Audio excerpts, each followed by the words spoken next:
Everyone, Chelsea here, and I'm going to be sharing with you ACL access control rules inside of ServiceNow. So that is what ACL stands for, access control rules. So depending on the job role that a user may have, you will want them to have certain permissions in different areas without ServiceNow.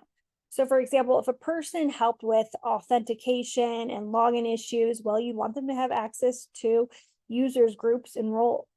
Or if a person had access and they needed access to more of the database things, then you had, certain tables, records, fields, governed property systems, and they can have certain property access or permission access to these areas. So that is what access control rules is.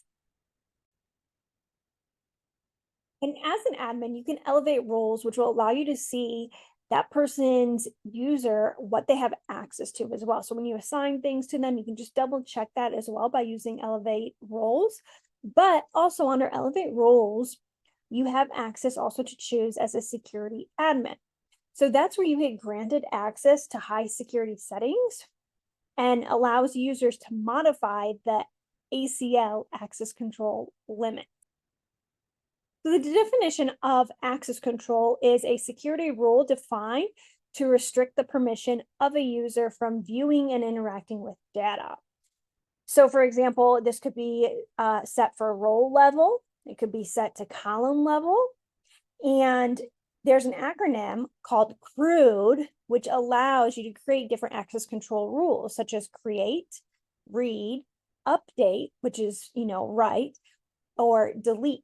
So that is what CRUD stands for: create, read, update, and delete, which are access controls that a user can have inside of ServiceNow.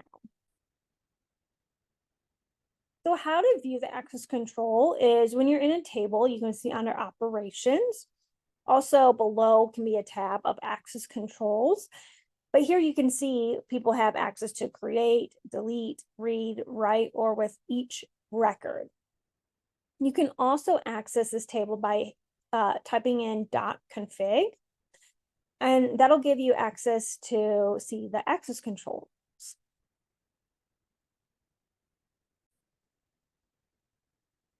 So here you can see there is a table and the field, and when you click the drop down, it'll also show you different tabs.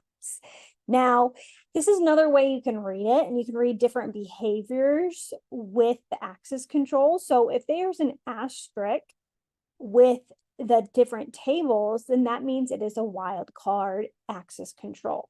So for example, you can see this might have read for sys users, but if there's a star there, only the admin table can be read. And it goes into more of the detail with what the admin can read. Without the asterisk 2, that'll give different access control level behaviors inside of ServiceNow for users. So access control rules will allow you to give access to certain sections of a website or even a form. You can do the wildcard, and then they can only see certain accesses to different tables or forms, columns, things like that. So that is how to use ACLs inside of ServiceNow.